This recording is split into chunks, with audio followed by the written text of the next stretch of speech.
This hour on I-24 News, President Trump's Secretary of State Rex Tillerson is denying reports that he was not consulted on President Trump's decision to meet with North Korean leader Kim Jong-un. This is something that he's had on his mind for quite some time, so it was not a surprise in any way.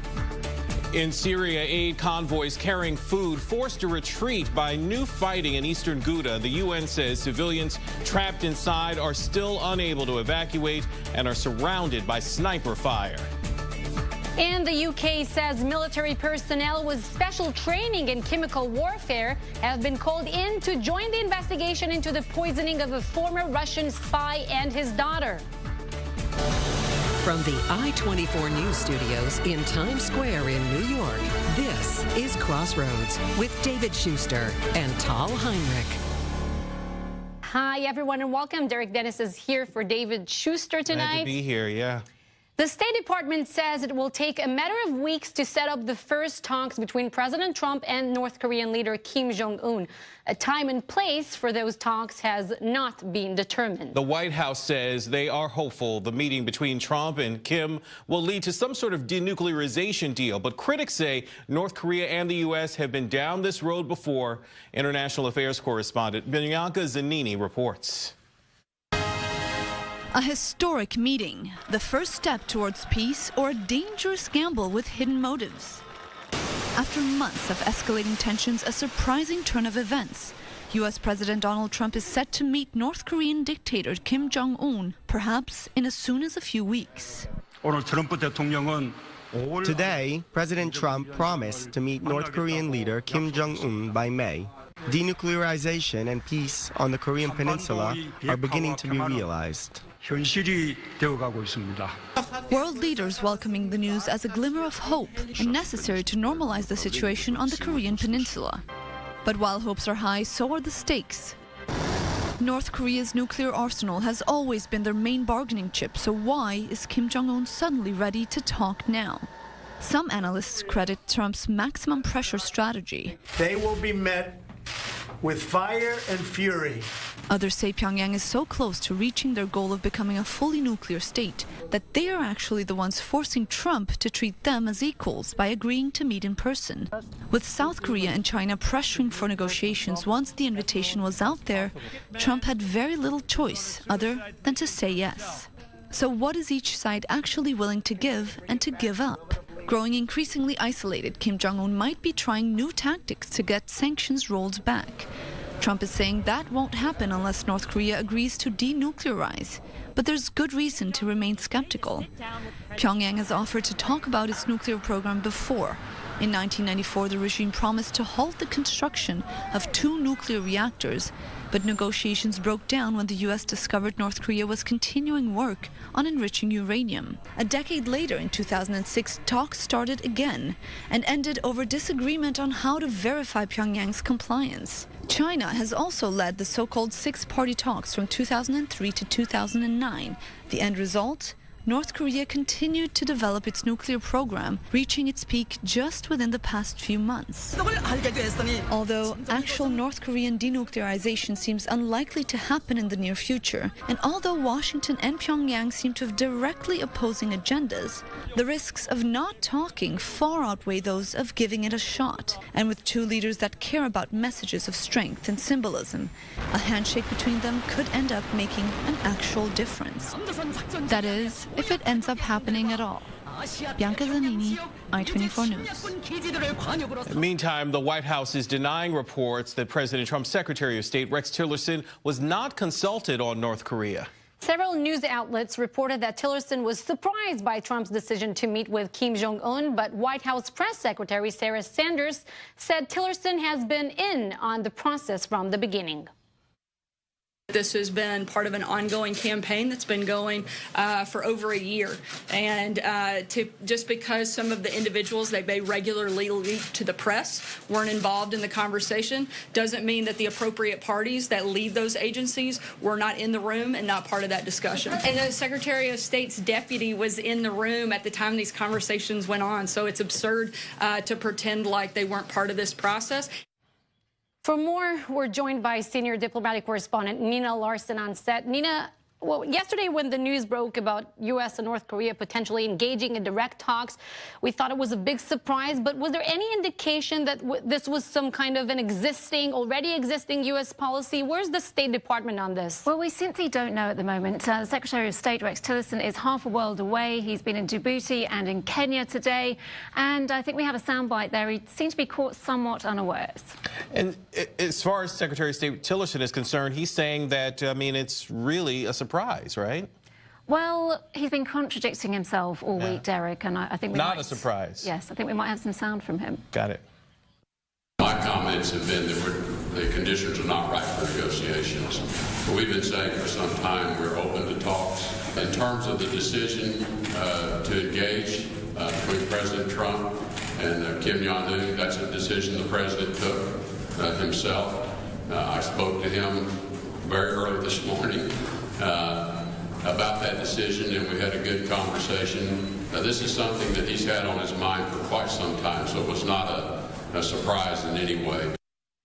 So there you have it, not a surprise in any way. The optics here, though, seem to suggest that he was out of the loop. I mean, as you say, a world away. Well, it certainly looks like it, Derek. And also, the State Department is very depleted at the moment of its Korean experts. The lead negotiator that has been dealing with this portfolio for quite some time has just left the service. And there's still no U.S. ambassador permanently in South Korea. How is the world reacting to these developments, Nina? Well, it's very interesting. From the UN Secretary General, he's very supportive. He put out a very positive statement praising the vision and leadership of everybody involved. China and Russia were also very positive. That's to be expected. Japan, however, much more cautious.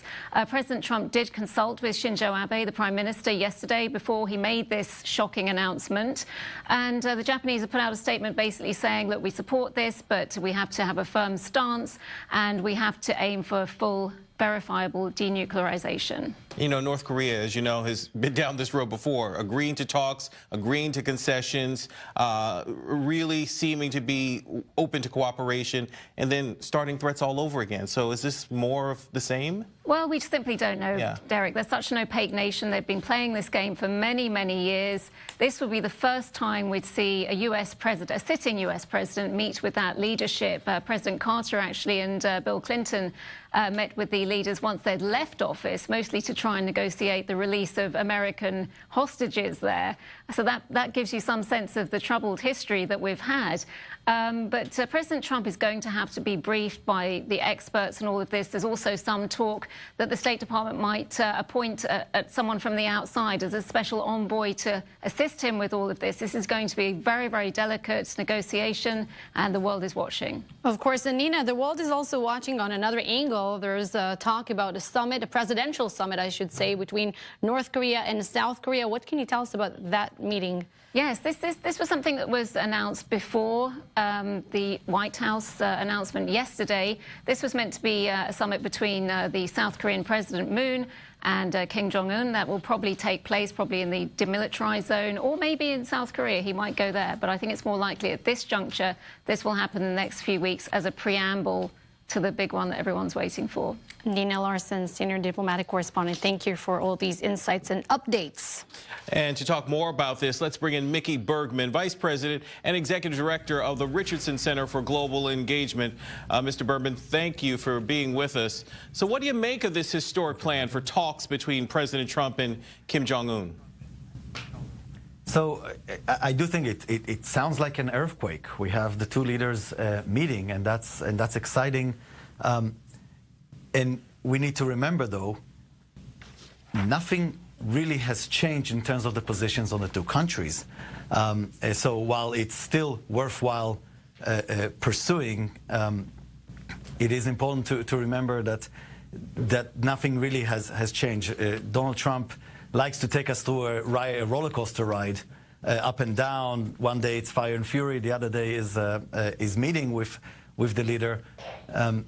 But at the end of the day, have positions changed? I don't think so. It's going to be tough. It's going to be hard negotiations. And the deal to be made has been there for a long time. It just hasn't been met by both sides. But Mickey, something must have changed because, you know, up until recently, all we saw from the North Koreans was basically military escalation. And then now somehow there's a shift towards diplomacy. Why do you think we're seeing this happening now? So I think there's several things there. And when I say that nothing has fundamentally changed, I mean in three main ways. Number one, the North Koreans always wanted to meet the American president.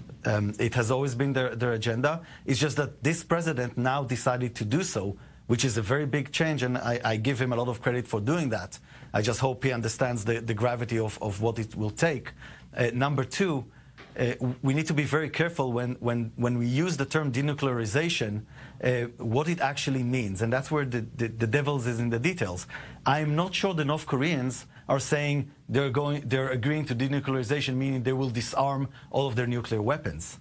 I'm pretty sure what they mean is that they're willing to forgo their nuclear program, their missile program, the development of that program, but the arsenal that they have, I don't think they're going to disarm. And that's a very, very important distinction to make. And third,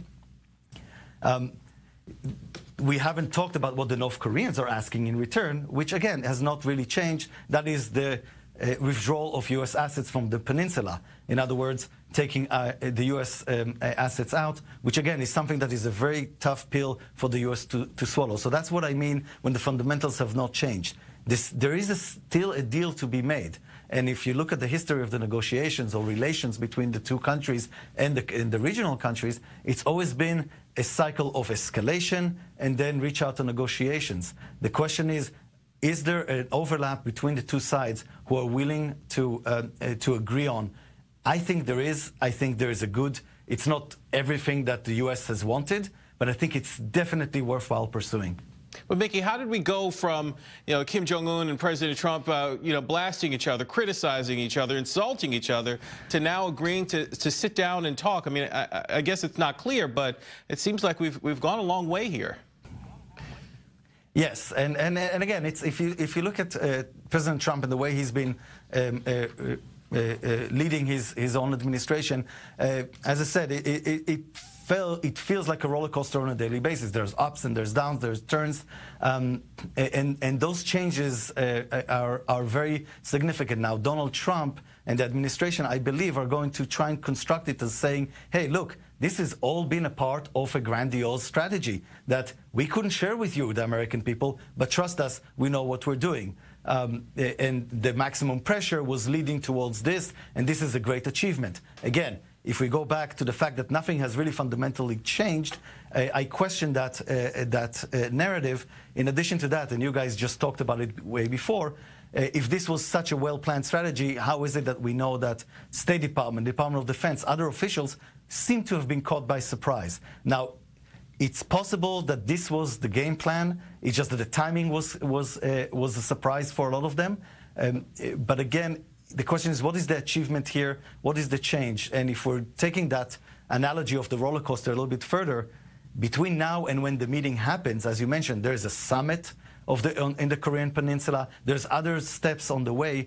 And we know from the experience with Donald Trump as president, there is a danger that bombastic tweets or languages or statements can really derail this. And even though it feels like we're one step further away from the cliff of war, one tweet, one wrong tweet, one big bombastic statement can throw us way back into the zone of violent conflict. And I would say one last thing about it, also from the American people's perspective, Trump should be really, really careful with what he is promising or what he's setting up as expectations for the deal. Because if he's climbing on a tree that he actually cannot climb down from, it's going to be really, really tough to conclude this positively. And when a process like that starts, and it doesn't end positively, it's not a neutral. It actually can be really damaging and put us again at the brink of war. So, Mickey, you're basically advising, I would say, Donald Trump, do not tweet Little Rocket Man in this time frame between now and the upcoming meeting, the potential meeting. What do you think Kim Jong-un will want in return for these concessions of denuclearization and also stopping ballistic missile tests? So I think it's an excellent question, and there's indications, at least from the South Koreans, that Kim Jong-un and the North Koreans have conceded to the fact that military exercises between the U.S. and the South Koreans will continue. That's a big statement from the South Koreans. However, there's a nuance there. They said that the North Koreans are expecting some adjustments to those exercises. Now, to put it in perspective and trying to think about it a little bit from the North Korean perspective, maybe they want to participate. Well, gosh, yeah, that would be the day. When you look about it when you look at it from a North Korean perspective, those exercises, for example, they start down south and they start creeping up and building up towards the north. All right. That's a very threatening proposition. If you change the direction, if you adjust the inclination of those things, make them a little bit less threatening to the north, then it's an achievement that the north can see as just a step one in building that trust. All right. Mickey Bergman, Vice President and Executive Director of the Richardson Center for Global Engagement. Thank you for your insight tonight. Trump and Kim Jong-un already have a very complicated past, as we mentioned, and have traded multiple personal insults. Correspondent Batya Leventhal has a look back at their war of words and how it could impact their first face-to-face meeting. It could be the biggest diplomatic summit to come out of Washington since former U.S. President Richard Nixon's visit to China. U.S. President Donald Trump has accepted an invitation to meet North Korea's Kim Jong-un to discuss the country's nuclear program. The meeting comes after months of escalating tensions between the two states. At the heart of the conflict between the nations, two powerful and vocal leaders who did not hold back in taking aim at each other on a personal level. The exchange of insults between Trump and Kim dates back to 2014, when then-citizen Trump took a dig at North Korea, saying he had no interest in visiting, adding it was the last place on earth he would want to go, and continued during the presidential campaign. I mean, this guy's a bad dude, and don't underestimate him. Any young guy can take over from his father with all those generals and everybody else that probably want the position. This is not somebody to be underestimated. Nor did the war of words stop after Trump's election. North Korea best not make any more threats to the United States. They will be met with fire and fury like the world has never seen. But perhaps the most memorable in the list of insults came in late 2017. Rocket Man should have been handled a long time ago. 3 days later, Rocket Man fired back at Trump's threat, taunting that a frightened dog barks louder, and boasting that he would easily tame this mentally deranged U.S. dotard. And Trump did not hold back, calling Kim a madman who does not mind starving or killing his people. And yet, after all the heated insults and jabs between the two, Trump took to Twitter claiming that he's tried so hard to be Kim's friend. At the start of 2018, Kim declared that he has a nuclear button on the desk. True to their usual showdown, Trump responded a day later that he too has a nuclear button, but his is much bigger, more powerful, and it works. But yet another twist in the plot followed 1 week later, when Trump boasted of his very good relationship with Kim Jong-un to the Wall Street Journal. Throughout February and early March 2018, both the United States and North Korea have shared a mutual willingness to start talks. But will these two unpredictable leaders be able to move past the personal jibes to have their say on how to diffuse their tension? That was Batya Leventhal reporting. Coming up, in Syria, government airstrikes have resumed targeting workers of the White Helmets hours after aid trucks were forced to retreat because of the increased fighting. And in nearby Afrin, Turkish officials say they have surrounded the city and are prepared to capture the area from the Syrian government. More on that ahead.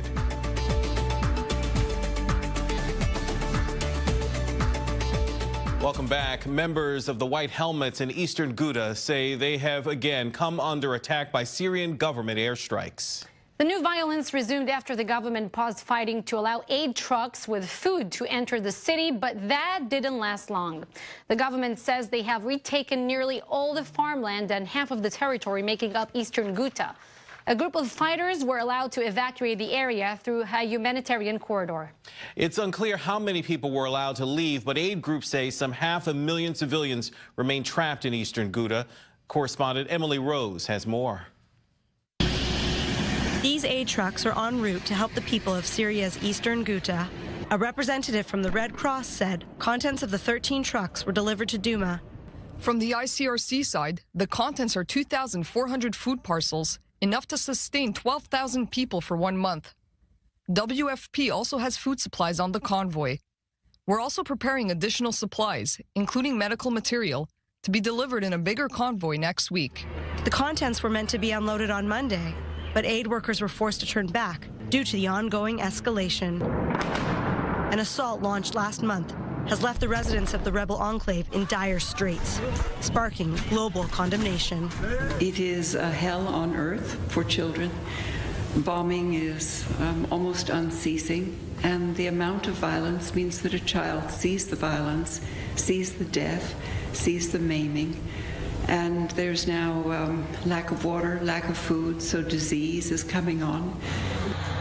Damascus intensified its assault this week in a bid to cut the rebel enclave in half. But Syria insisted the assault was justified as an attack on terrorists. In responding to these accusations, we would like to remind that military operations in eastern Ghouta are targeting terrorist organizations in accordance with international humanitarian law. In one of the bloodiest assaults since the start of the Syrian civil war, this offensive has killed over 930 civilians in just 3 weeks. Dozens suffered reportedly from chlorine gas attacks, and thousands remain trapped and in need of aid. On another front in Syria's complex civil war, pro-Turkey rebels seized control of the key northern town of Jundaris from Kurdish fighters. As the battle rages on, the civilians continue to be caught in the crossfire. Emily Rose, I-24 News. Turkey and Iraq say they will join forces against a Kurdish militia. Turkey's foreign minister says Ankara and Baghdad will carry out a joint operation against the PKK group in northern Iraq. Turkey considers the Kurds to be terrorists and is already engaged in a battle against a separate Kurdish group in the northern Syrian region of Afrin. Turkey's foreign minister says the cross-border action may begin after Iraq holds parliamentary elections in May. The United States has not responded, but has repeatedly urged Turkey to resolve their issues with the Kurds without resorting to violence. Coming up, police in London are scrambling to find the source of a nerve agent after a former Russian double agent and 20 others, including his daughter, were poisoned. Meanwhile, the mystery is growing. Police are trying to determine the identity of a mystery woman seen walking with Sergei Skripal and his daughter moments before they collapsed.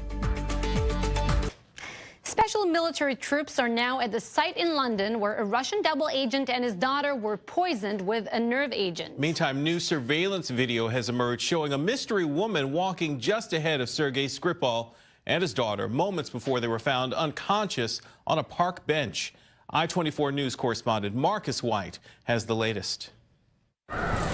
The military showed up on Friday in the normally quiet city of Salisbury, England. 180 specially trained troops, some with chemical expertise, arrived to remove potentially contaminated equipment, including ambulances, cars, and other objects from the scene of a crime.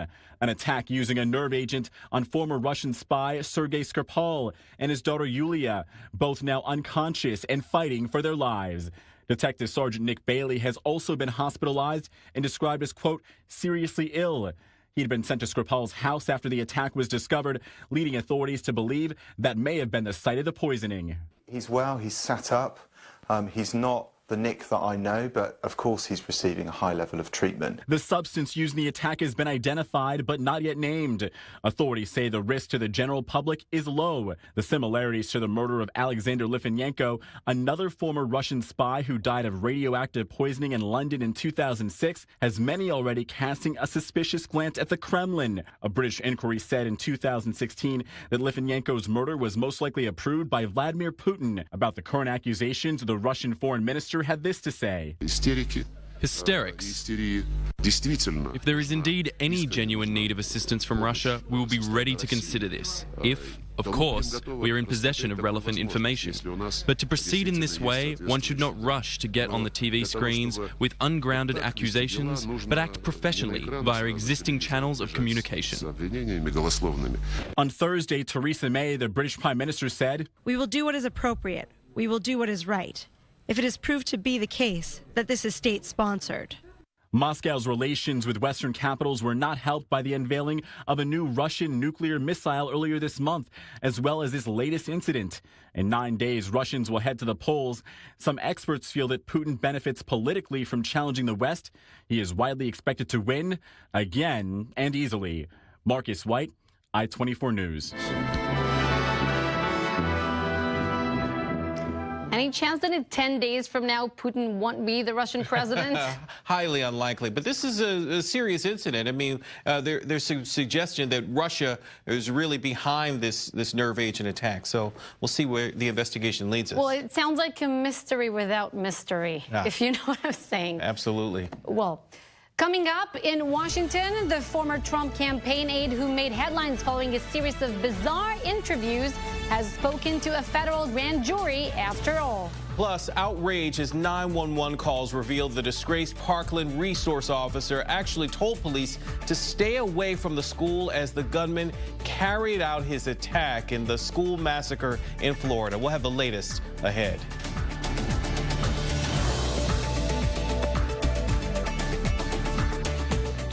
Welcome back to Crossroads. In Washington, former Trump campaign aide Sam Nunn Berg faced a grand jury on Friday testifying in special counsel Robert Mueller's Russia investigation. Earlier this week, Nunn Berg declared that he planned to defy a federal subpoena forcing him to testify, but he soon backed down, pledging that he would cooperate. Gloria Rivera has more on that. After repeated defiance declaring he would not testify, former Trump political advisor Sam Nunn Berg faced special counsel Robert Mueller's grand jury today. Mr. Nunn Berg, how do you feel about coming before the grand jury today? In a media tear earlier this week, Nunn Berg made headlines, both denying and suggesting wrongdoing by his former boss, President Trump. I think they may. I think that he may have done something during the election, but I don't know that for sure. Why do you think that? I can't explain it unless you were in there. Nunn Berg caps a week of multiple former top aides in the spotlight under pressure. In D.C. on Thursday, former campaign manager Paul Manafort pleading not guilty to recently filed tax and bank fraud charges. On Capitol Hill at nearly the same time, Manafort's predecessor, Corey Lewandowski, answering hours of inquiry by congressional investigators. Were you able to answer all the questions? I answered every relevant question you could imagine. I just spent 12 hours of my life on the biggest back. There's no collusion, no cooperation, no coordination. That.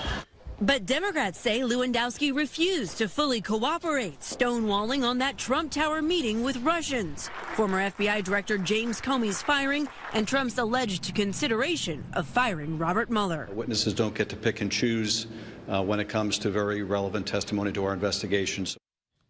That was Gloria Riviera reporting. For more, let's bring in our senior national correspondent, Michael Shore. And Michael, a number of issues with the Russia investigation here. Let's start with the latest news, a reported willingness of President Trump to sit down with a special prosecutor in exchange for speeding up the investigation. That's new. Derek, from the beginning, the Trump administration, the president himself had wanted to see this end as quickly as it possibly could. Now the president's arguing that it is in the national security interest of the country that this be wound up. It's too much of a distraction. Of course, none of the details of this deal that John Dowd, the attorney for the president, outside attorney for the president, is trying to strike with them, the office of the special counsel. None of those details are readily available. It strikes me and some legal analysts as well today that this would not be something that the special counsel would want to do. Let's say, for example, Derek, that they said 90 days. This can only go on 90 days. And then on day 89, somebody came in and had something that was important, something pertinent to this investigation, and they would say, well, we're closing up shop, but we can't do that now. I don't see that happening, and while I understand the president wanting to do this, it doesn't seem like it's something the special counsel is going to embrace, Derek. Well, but the question is the other way around. Let's say there's no time frame. Will the president still sit with Mueller? But to a different topic now, Michael, Sam Nunn Berg, after all these TV interviews in which he declared that he won't comply with a subpoena to testify, eventually he did it today. Why is that, and what exactly did he deliver in his testimony? We certainly don't know what he delivered. The why to why he did it is because he was subpoenaed by a grand jury, and there was never really a question that he would want to go to jail rather than appear before that. It's been a bizarre week for Sam Nunn Berg, start to finish. As you know, he did begin the week saying he was going to defy that order, but even a day later, a day after his bizarre conversations with the media, he did say that he would be honoring the subpoena, showing up today. He was tight-lipped when he left the grand jury today here in Washington, but you know, whatever the grand jury that has been impaneled and meets about once a week had to get from him, it seems that they got it. There was no comment, of course, from the special counsel's office or from Nunn Berg himself or any of his lawyers. Tom. Oh, Michael, let's turn to Corey Lewandowski, the former Trump campaign manager. He had his second appearance before the House Intelligence Committee, and we understand the investigation into his role is making progress and maybe about to finish soon. But how soon?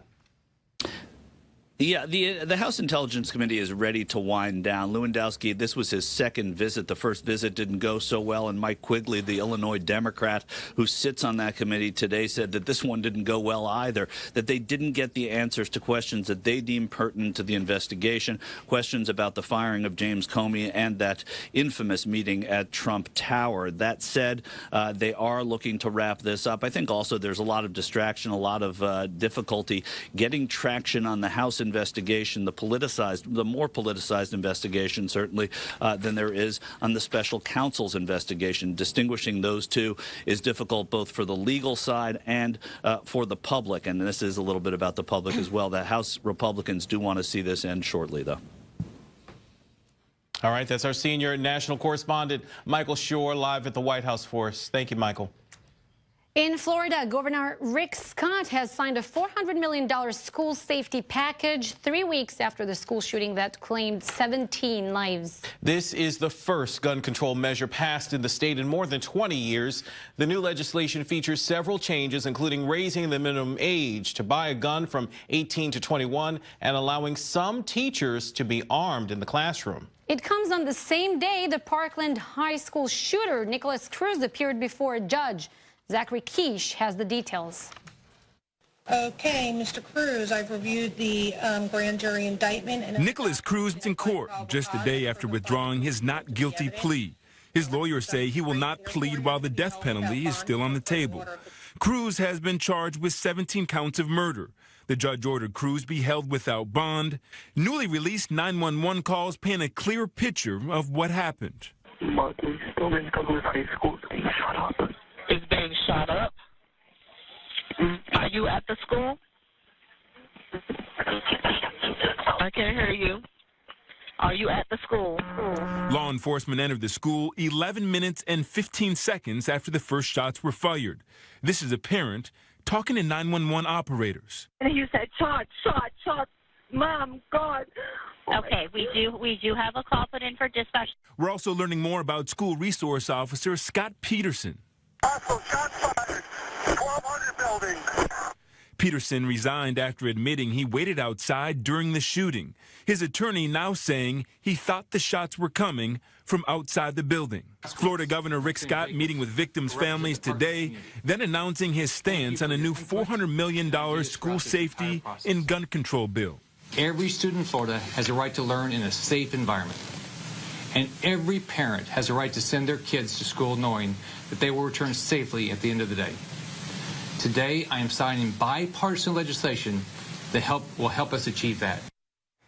That was Zachary Quiche reporting. For more on this, we're joined by Tom Ruskin, a retired NYPD detective and president of the CMP Protective and Investigative Group. Tom, thanks for being here. We're talking about 11 minutes and 15 seconds, the time that it took police to actually enter the school building after the first shot was fired. What's your reaction to just all of these developments and the timing of how long it took to actually get into the school? Well, we've learned from Columbine, and since Columbine, with all the shootings that we've had in this country and around the world, time is of the essence. You get into the school.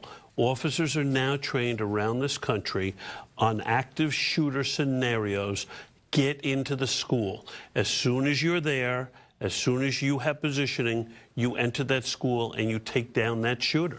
or you confront the shooter. No, it didn't happen. It doesn't appear to have happened. Listen, the after-active reports are still coming in, and eventually we'll know exactly who entered the school, when. That'll all come out. But it appears that some officers did not enter the school as per the training. And Governor Rick Scott signed the gun bill today.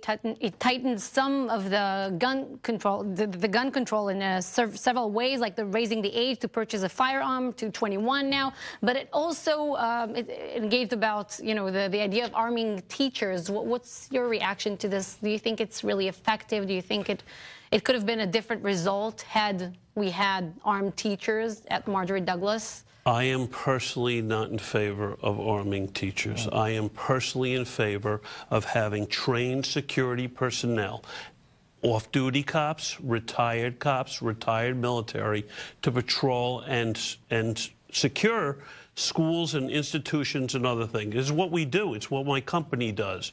We basically consult with schools to recommend security procedures. But, you know, to arm a teacher, where are you going to store that gun? How is that gun going to be secured? You know, how do you trust a teacher to be able to go out and protect the kids at the same time? There's a lot of complications in that type of policy. And, you know, the governor seemed to be really struggling with this and sort of echoing your sentiments. There are a lot of issues around it. He said he signed the bill, though, as a compromise. And he also said that he felt a little bit better about it because it's voluntary. It means certain schools and certain counties can opt out of having teachers and staff carrying guns. Is that good? I mean, you've got a situation where some may be armed and some may not. Well, I think that everyone and every school district has to look at this in their own right. I think that to have trained, armed security personnel who know what to do and how to do it is the way to go, and the way to secure a school and potentially take down a shooter or stop a shooter should someone come on to campus. Sure. And what would be real deterrence? Because President Trump said that arming teacher would be deterrence in some respect, isn't it? The deterrent, again, former military, former law enforcement, or active law enforcement, like they do in different jurisdictions. New York City has a policy where we have school safety officers who are part of the police department patrolling the schools, and in certain schools you have armed police officers. I want to ask you briefly, 17 lives were lost. To what extent is it a failure of the police? Well, we don't know that. We'll know that we know that there were failures. We knew that there were failures in the training and active shooter scenario training that you have. You had an officer definitively standing outside, supposedly with a long rifle and supposedly with a gun, who could have gone in and potentially taken down this shooter. That's what you're trained to do as an officer, and that's what officers should have done. Officers responded from different jurisdictions to try and help out here. That's what cops are trained to do nationwide, and that's what they're willing to risk their lives for on a daily basis. Well, it's clear something needs to be done, and in Florida, at least, something is being done. We're waiting to see what happens at the national level as well. Exactly. All right. Tom Ruskin, a retired NYPD detective, president of the CMP Protective and Investigative Group. Thanks for being here. And still to come on Crossroads, thousands of religious men came out in protest over a proposed law that would force them to serve in the army. We'll get the latest.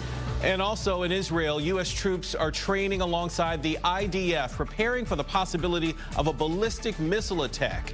We'll tell you the story next.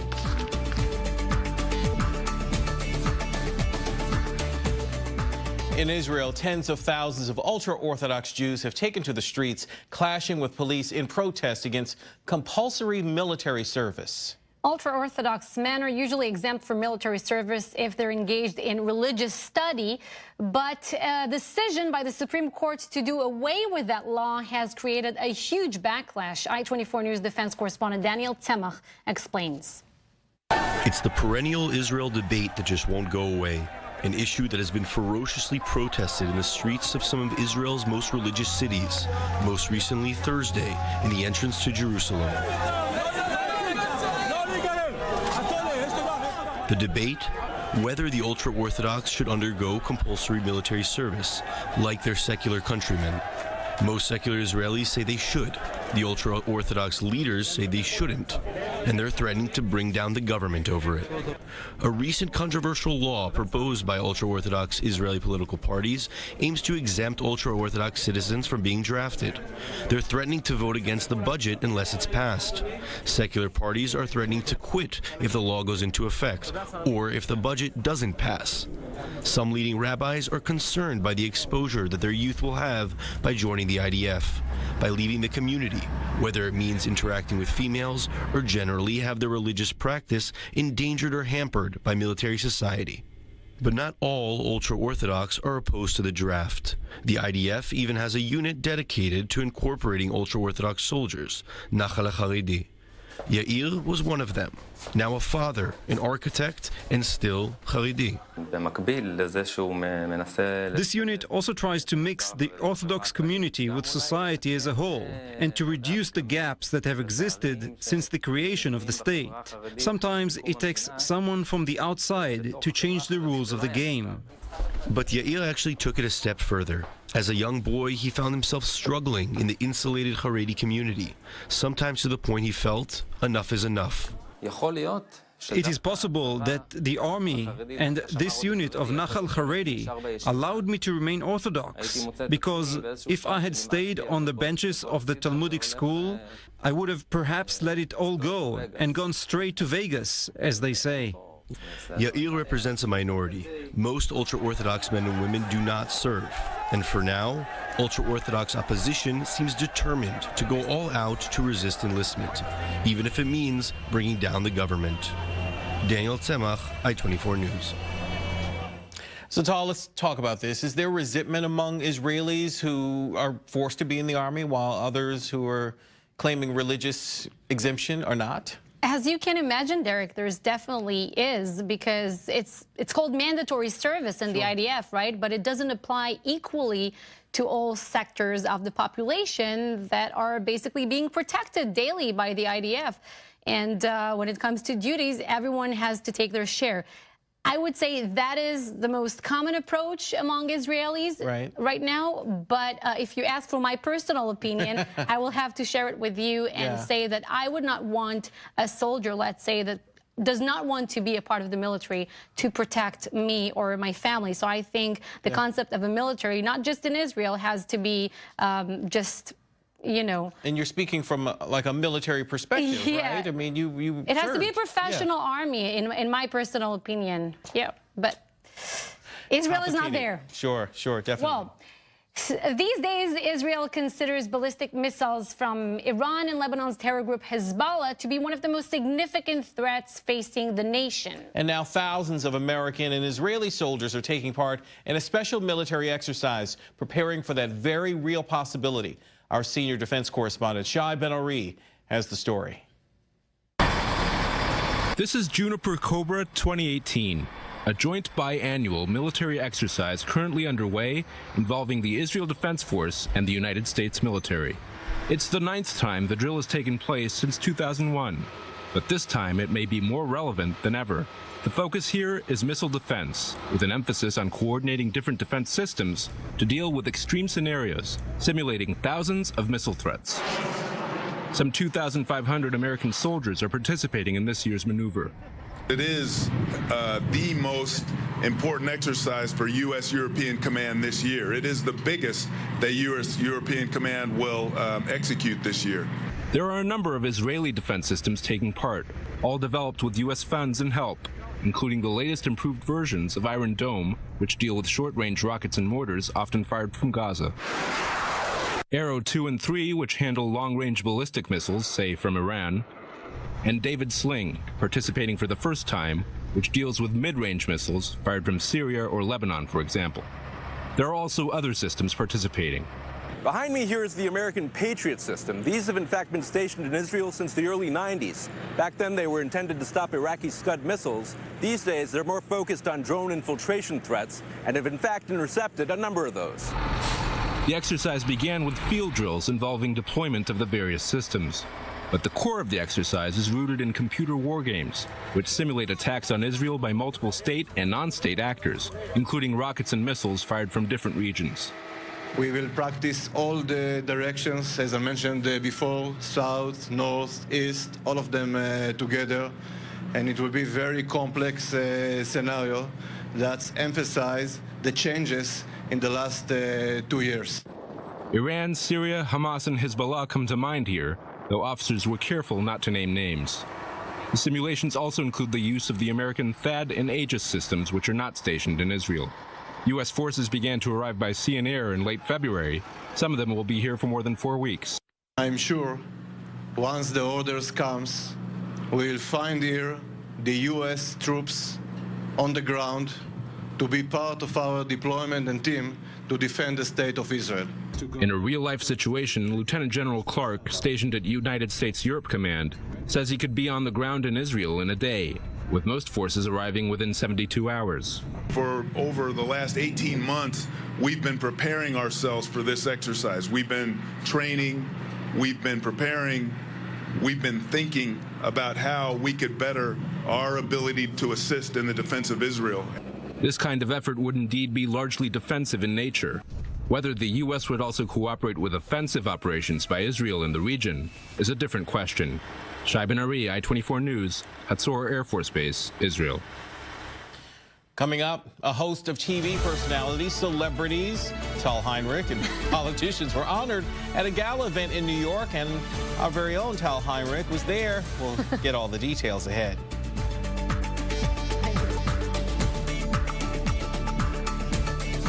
Welcome back. Well, Tal Heinrich, you went to a gala on Thursday celebrating Jewish values, and you got to meet quite a few celebrities. Right. And we have a photo of you all dolled up with someone? Oh, Dr. Oz. Dr. Oz. He was super nice, Derek. He was a true friend of I-24 News, but I have to tell you that he wasn't the top celebrity at this event, because I will forever cherish the 2018 International Women's Day as the day in which I met Caitlyn Jenner. Oh. Take a look. You know, Jewish values for me are all about the family. It's loving your neighbor, having faith in God. Other than food, you mean? These are apparently Jewish values, and they're being celebrated at the annual Champions of Jewish Values International Awards, a festive gala event at the Plaza Hotel in New York City. Every year, this event honors a special individual as a champion of Israel. It might sound like an award given to a sports star, but it actually celebrates people who defend human rights. Although this specific year, the champion is also a former Olympian, Caitlyn Jenner. And here I am doing a great event. Jenner, who came out as transgender in 2015, is known for her support of the Republican Party. In 2016, at the Republican National Convention in Ohio, she revealed, It was easy to come out as trans. It was harder to come out as Republican. But is it even harder to show public support to the state of Israel? It doesn't seem so. The entire Middle East and the rest of the world, Israel is a beacon of hope. In a region where entire religions are banned, women are persecuted, and gay men are sentenced to death, Israel is a long-standing refuge for the LGBT people. And the Torah teaches us to love and respect the convert. And if that's not a conversion, I don't know what is. You know what I mean? I thought my bris was brave. That's brave. Some people from the LGBT community have taken issue with Jenner's conservative views, and some Jewish conservatives criticize this gesture to honor her. This controversial decision was by part made by celebrity rabbi Shmuley Boteach, who organized the event. Probably the last thing he's in touch with is his feminine side. But Jenner is not the only Republican or the only celebrity that is being honored this year, and definitely not the only controversial choice. Other honorees include Dr. Oz, Secretary of Treasury Steve Mnuchin, Israeli Ambassador to the U.S. Ron Dermer, and former White House Press Secretary Sean Spicer. During his short tenure of speaking on behalf of the Trump administration, Spicer made some memorable comments that have angered many Jews. He compared Syrian President Bashar al-Assad to Adolf Hitler. You know, you had someone as despicable as Hitler, who didn't even sink to using chemical weapons. Spicer later apologized for his comment. This summer, he's set to release a book about his turbulent time as President Trump's spokesperson. In front of the cameras, he still appears somewhat committed to his former job, saying there's no chaos in the White House. I think most Americans want their government and their president to be results-oriented, to get things done. And this president has done just that, whether it's what we've done for Israel, what we're doing for the economy, keeping ISIS on the run, getting border crossings down, or instilling conservative judges throughout the judiciary. The president's getting results, and at the end of the day, I think the American people want results, and that's what they're getting. Past recipients of the Jewish Values Awards include celebrities such as Pamela Anderson, Senator Ted Cruz, and Academy Award winners Sean Penn and Sir Ben Kingsley. This event comes to show that you don't have to be Jewish to stand for Jewish values. Quite a height difference between you and Caitlyn Jenner, though. It was great. It was great. And that does it for this hour of Crossroads. Thank you for watching.